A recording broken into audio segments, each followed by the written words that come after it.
Good morning बच्चों, कैसे हो आप लोग? बहुत अच्छे।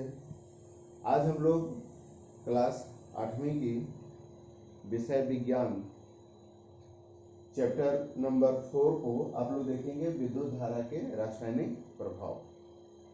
चैप्टर स्टार्ट करने से पहले मेरा जो यूट्यूब चैनल है मुकेश सर ऑनलाइन क्लास, उसको सब्सक्राइब भी कर देंगे और लाइक भी करेंगे ताकि मेरा वीडियो आप लोग के पास यूट्यूब चैनल में मिल सके। तो चलिए आज हम लोग पढ़ते हैं विद्युत धारा। आखिर विद्युत धारा क्या है? विद्युत है क्या? क्या क्या आप इसके बारे में कुछ जानते हैं? हाँ बिल्कुल, आपके घर में जो बिजली जाती है वह बिजली का एक और नाम है विद्युत। यानी यूं कहे कि बिजली के बिना हम किसी भी इलेक्ट्रॉनिक कार्य के बारे में सोच ही नहीं सकते। अगर आपके घर में टीवी है और विद्युत नहीं है तो वह टीवी बेकार है। आपके यहाँ कूलर है, पंखा है, वॉशिंग मशीन है, फ्रिज है, मोबाइल है, और अगर आपके घर में विद्युत नहीं है तो ये सारी चीजें क्या है?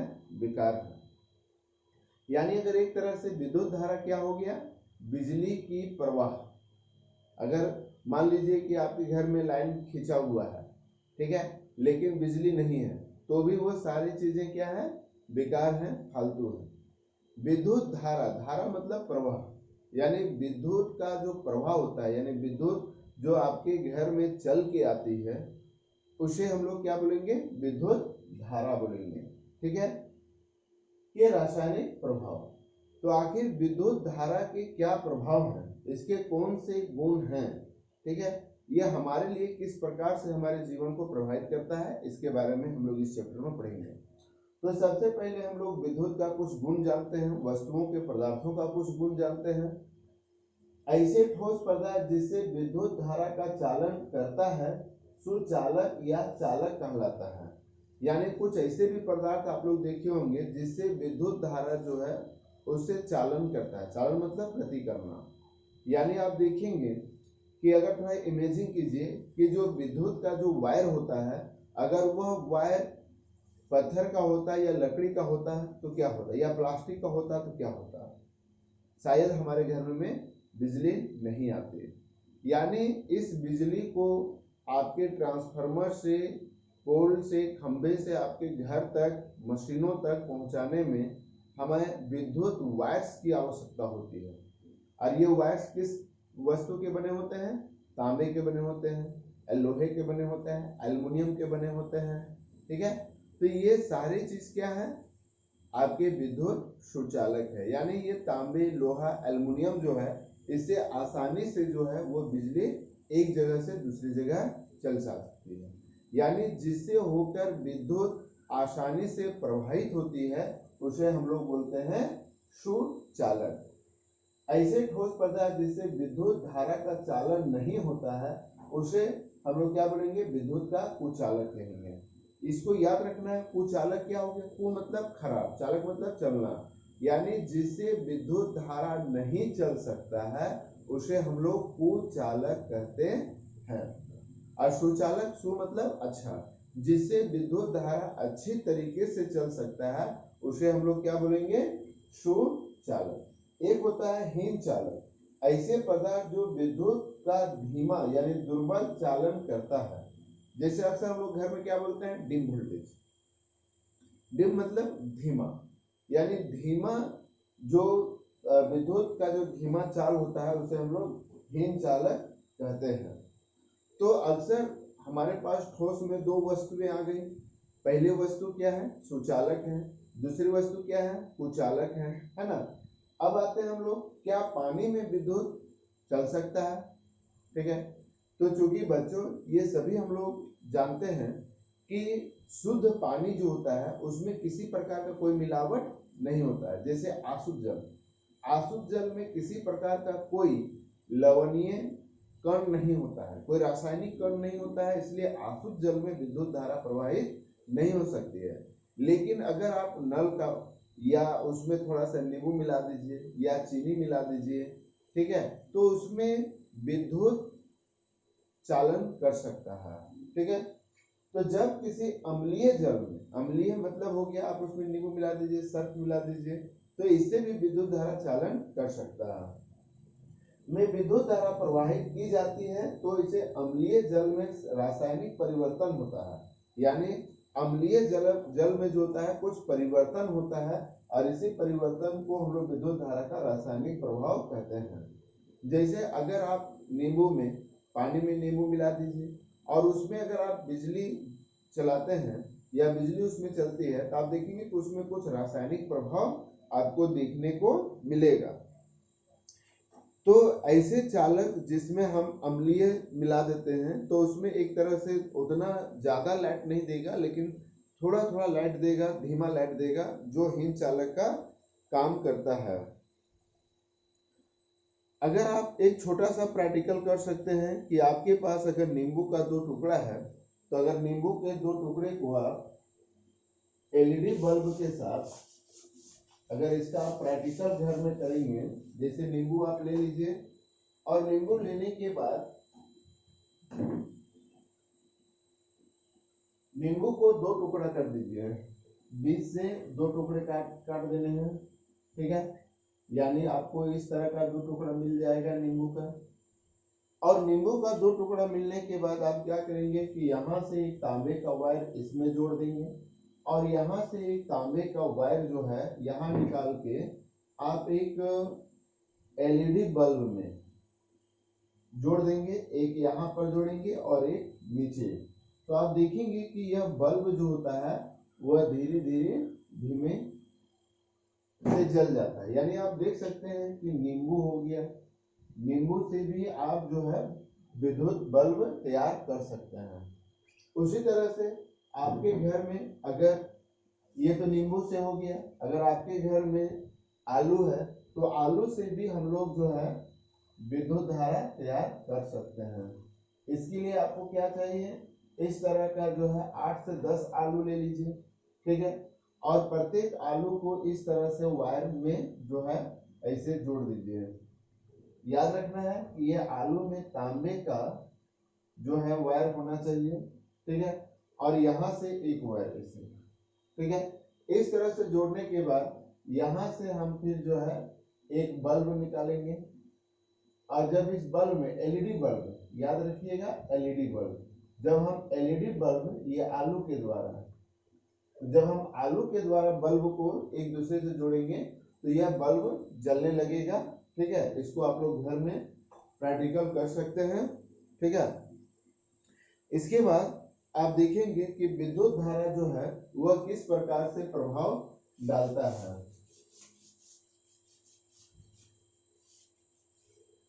कभी भी बिजली की तारों को, जो आपके घर में बिजली का वायर होता है उसको कभी भी खाली पैर में, है ना, और भींगे हाथ में कभी भी स्विच बोर्ड को नहीं छूना चाहिए, उससे आप लोग को बहुत ज्यादा नुकसान पहुंच सकता है।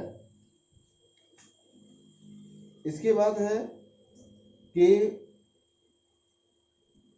सुचालक और हिंचालक द्रव्य में भी होता है।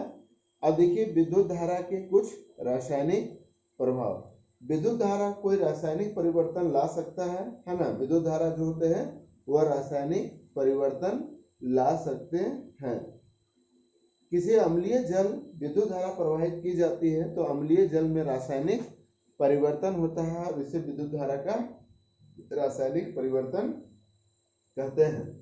अब इस विद्युत धारा का रासायनिक परिवर्तन में कैसे यूज किया जाता है, कैसे प्रयोग किया जाता है, इसके लिए हम लोग थोड़ा कहेंगे कि यानी विद्युत जो होता है वह किस प्रकार का प्रभाव डालता है। तो एक आप पढ़ेंगे विद्युत अपघटन। ठीक है, विद्युत अपघटन क्या है, किसी विलयन से विद्युत धारा प्रवाहित करने पर विलयन में रासायनिक निक्षेप होता है, इस प्रक्रिया को विद्युत अपघटन कहते हैं। यानी आप अगर रासायनिक अभिक्रिया उपयोग किए जाने वाले विलयन तथा इलेक्ट्रोड की प्रकृति पर निर्भर करता है, यानी इलेक्ट्रोड कैसा है, प्लस चार्ज और माइनस चार्ज उसका कैसा है, उस पर यह निर्भर करेगा।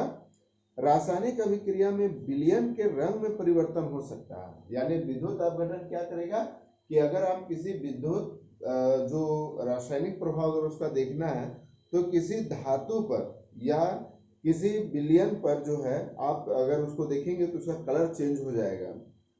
ठीक है, तो किसी विलयन से विद्युत धारा प्रवाहित करने पर विलयन में रासायनिक निक्षेप होता है और इस प्रक्रिया में विद्युत अपघटन है। इसे प्रयुक्त विलयन के विद्युत अपघटीय कहते हैं। यानी विद्युत अपघटीय जो होता है, किसी विलयन से विद्युत धारा प्रवाहित करने पर विलयन में रासायनिक निक्षेप होता है और इसी प्रक्रिया को हम लोग विद्युत अपघटन कहते हैं। इसका विद्युत अपघटन का उपयोग कहाँ किया जाता है? धातुओं को उसके अयस्कों से निष्कर्षण करने पर। यानी जो हम लोग जमीन से जो धातु निकालते हैं वह पूर्ण रूपेण अशुद्ध होता है, तो उन अशुद्ध धातुओं से, अशुद्ध धातु से शुद्ध धातु निकालने के लिए भी हम लोग विद्युत अपघटन का प्रयोग किया जाता है। धातुओं के शुद्धिकरण में जो धातु प्योर शुद्ध कैसे हो, इसके लिए भी हम लोग विद्युत अपघटन का प्रयोग करते हैं। इलेक्ट्रॉनिक यानी धातु पर चढ़ाना, जैसे आप देखिएगा कि अक्सर हम लोग क्या करते हैं कि चांदी का धातु खरीद लेते हैं और उसके ऊपर में सोना कलर जो होता है सोनार के यहाँ दे देते हैं और बोलते हैं कि भाई इसको आप सोना कलर कर दीजिए। तो वह क्या करता है, चांदी के प्लेट पर यानी चांदी के वस्तुओं पर सोने की कलर को वह चढ़ा देता है। तो यह चढ़ाना भी क्या होता है? विद्युत अपघटन कहलाता है।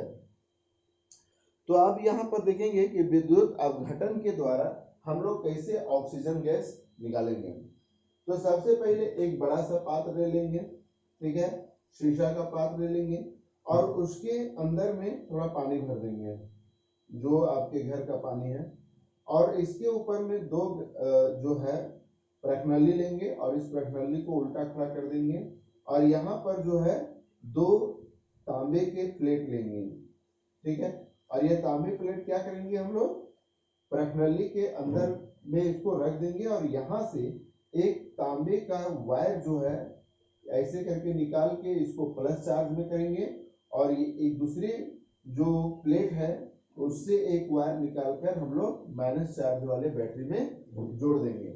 जैसे इसको हम लोग ऑन करेंगे तो आप देखेंगे कि जो प्लस चार्ज का जो है वहां पर कुछ बुलबुले जो है निकलना स्टार्ट कर देगा और ये जब स्टार्ट होगा तो प्लस जो होता है वो हाइड्रोजन गैस निकालता है और जो माइनस होगा वो ऑक्सीजन गैस निकालता है।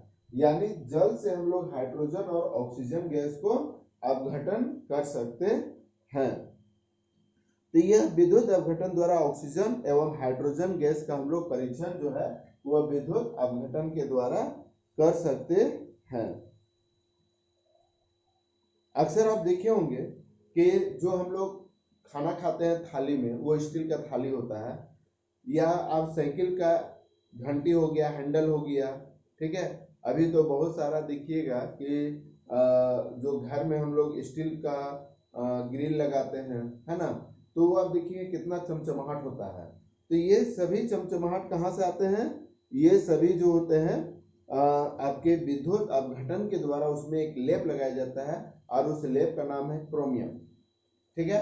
यानी अगर आप लोहे में क्रोमियम की परत चढ़ा देते हैं तो वह चमकता हुआ स्टील दिखेगा, जो जल्दी टूटता भी नहीं है और जल्दी वो चमक भी नहीं होता है। अगर आप देखेंगे कि अगर आपके यहाँ पुरानी थाली है या साइकिल है या उसका रिम है तो आप देखेंगे कि उसमें अगर कभी किसी तरह से खरोंच लग जाता है तो उसमें जंग लग जाता है, यानी उसके ऊपर में जो लोहा है, लोहे के ऊपर में हम लोग जो है क्रोमियम की परत चढ़ा देते हैं। उसी तरह से बहुत सारे आभूषणों में हम लोग क्या करते हैं, सोने या चांदी के जो है प्लेट चढ़ा देते हैं, जिसकी वजह से वो सोने या चांदी के दिखने लगते हैं। विद्युत धारा की सहायता से किसी धातु के सतह पर इच्छित धातु को निक्षेपित करने की प्रक्रिया को विद्युत लेपन कहते हैं। विद्युत लेपन मतलब यानी विद्युत के द्वारा, ठीक है, विद्युत की सहायता के द्वारा किसी धातु के सतह पर इच्छित जो आपको इच्छा है, अगर आपको लगता है कि नहीं हमको सोने के हैंडल चाहिए, ठीक है, रिम सोना का चाहिए, तो आप वो भी चढ़ा सकते हैं। थोड़ा सा कॉस्टली पड़ेगा, महंगा पड़ेगा, लेकिन आप उस पर चढ़ा सकते हैं। तो उससे निक्षेपित करने की प्रक्रिया को हम लोग क्या बोलेंगे, विद्युत लेपन कहेंगे। और इस तरह से हम लोग देखते हैं कि बहुत सारे क्रोमियम की परत का चढ़ा हुआ बहुत सारे चीज आप देखेंगे कि अगर आप किसी गैरेज के दुकान में जाइए या साइकिल का गैरेज की दुकान में जाइएगा तो आपको इस तरह का क्रोमियम चढ़ा हुआ औजार मिलना बहुत सारा मिलेगा। साइकिल का घंटी हो गया, रिम हो गया, इस तरह के बहुत सारे चीज आपको मिलेंगे। विद्युत लेपन कारखानों में उपयोग किए गए विलयन एक प्रदूषणकारी अपशिष्ट है जिसे निपटारा एक समस्या है। यानी जब हम लोग इसको आसानी से विद्युत लेपन कर लेते हैं तो उससे एक कचरा निकलता है और उस कचरे का निपटार करना बहुत बड़ी समस्या है। इसके सुरक्षित निपटान हेतु विशेष दिशा निर्देश सरकार के द्वारा दिए जाते हैं। और एलईडी, जिसको एलईडी आज हम लोग एलईडी का बल्ब का प्रयोग करते हैं, थोड़ा सा हम लोग एलईडी के बारे में जान लेते हैं। एलईडी प्रकाश उत्सर्जक डायोड अनेक रंगों का होता है जैसे लाल, नीला, हरा, सफेद इत्यादि। इसका उपयोग लगातार बढ़ता जा रहा है। ट्रैफिक सिग्नल लाइट में एलईडी का प्रयोग होता है। श्वेत एलईडी का गुच्छा एक साथ लगाने पर एलईडी का एक प्रकाश स्रोत बनता है।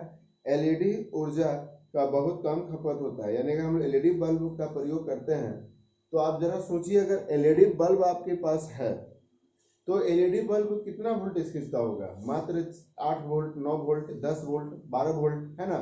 और जो हम लोग के पास जो 100 वाट का बल्ब होता है ना, जो हम लोग अक्सर आप लोग के गांव में देखते हैं, तो वह 100 वाट का बल्ब होता है। आप सोचिए 100 वाट का एक बल्ब और कहाँ 8 वाट का एक बल्ब। आप सोच सकते हैं कि 12 8 96, यानी लगभग जितना एक 100 वाट का बल्ब खर्च करता है उस जगह पर हम 12 बल्ब एलईडी का लगा के हम उसका मेकअप कर सकते हैं। इसीलिए सभी से निवेदन रहेगा कि आप अपने घरों में एलईडी बल्ब का ही इस्तेमाल करें, जिससे आपके घर में बिजली की खपत बहुत अच्छे ढंग से होगी और आपका बिजली बिल भी कम आएगा। ये प्रकाश बल्ब और ट्यूबलाइट से अधिक अवधि तक कार्य करते हैं परंतु महंगे हैं, इसलिए आजकल CFL सहन प्रदीप लैंप का उपयोग अधिक हो रहा है। CFL में पारा होता है जो मनुष्य के लिए हानिकारक होता है। अक्सर हम लोग ट्यूबलाइट या CFL बल्ब जब फ्यूज हो जाता है तो उसको वहीं से उधर उधर फेंक देते हैं।